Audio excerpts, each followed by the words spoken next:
Il y a même un hadith sahih pour ceux qui disent que le prophète et les sahaba étaient contre l'esclavage. Je vous donne deux hadiths sahih. Deux. Il y en a un où un monsieur est venu pour libérer 6 esclaves. Il est venu voir le prophète parce qu'il allait mourir et il voulait libérer ces 6 esclaves. Le prophète, il l'a reçu. Donc, un homme est venu, un vieil homme est venu voir le prophète parce qu'il voulait libérer ses esclaves. 6 en tout. Ya'taqhum, comme on dit en arabe. Donc, le prophète l'a vu et le hadith précise que c'est tout ce qu'il possède. Cet homme, c'est tout ce qu'il possède. C'est 6 esclaves. Le prophète l'a vu, il n'était pas d'accord. Il était énervé. C'est ce qui est écrit.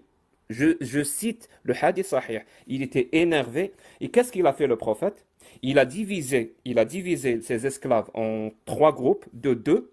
Et il a fait ce qu'on appelle qur'a. Donc, je sais pas, courte paille. Voilà, on va appeler ça courte paille. Donc, il a fait la courte paille pour en libérer 2 et que le reste ne soit pas libéré. Pour que quand cet homme, ce vieil homme, meurt, ses esclaves vont être irrités par ses enfants. Et à la fin, le hadith dit quoi? Dit que le prophète lui a dit La qala lahu qawlan shadida. C'est-à-dire, il lui a dit des mots très durs parce qu'il était énervé contre lui. Donc là, le prophète avait l'occasion de libérer ses esclaves et tout était réglé. Il lui a dit non, tu n'en libéras que 2. A few moments later. Regarde, et je vais aller au point qu'il a cité tout à l'heure des esclaves. Regardez la manipulation de ces gens-là. Regarde, il nous a dit ce hadith, il est dans le Sahih de Muslim où l'homme, il avait, vous vous souvenez, il a dit qu'il avait 6 esclaves. Et le prophète l'a réprimandé parce que il lui a dit, t'aurais dû les laisser. Je vous lis le hadith. الرجل il dit أن رجلا أعتق 6 مملوكين له عند موته. Et ça, le Jack ne vous l'a pas dit. Le terme عند موته, ça veut dire que c'était un héritage. Et tout le monde sait que les esclaves faisaient partie des biens de l'homme libre à l'époque. On est au 7e siècle.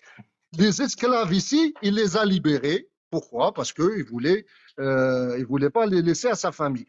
Regarde ce qu'il lui dit après. لم يكن له مال غيرهم.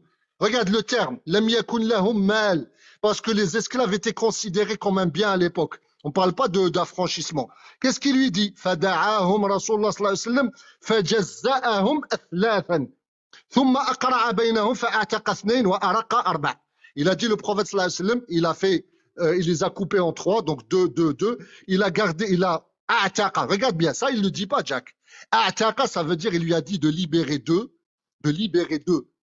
Et il a laissé 4. C'est pas comme Jack vous l'a cité le hadith, il vous a manipulé. Les 4, il les a laissés. Pourquoi?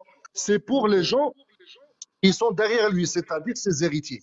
Et je vais conclure par le hadith. Ça, c'est la technique des apostats. Tous les apostats, laisse-moi finir. Tous les apostats du monde, ils font ça. Ils vont prendre un hadith, ils vont prendre 2-3 phrases et ils vont te dire, oh, l'esclavage n'a pas été aboli. Non, l'esclavage, les esclaves étaient une catégorie sociale à l'époque et elles avaient des règles.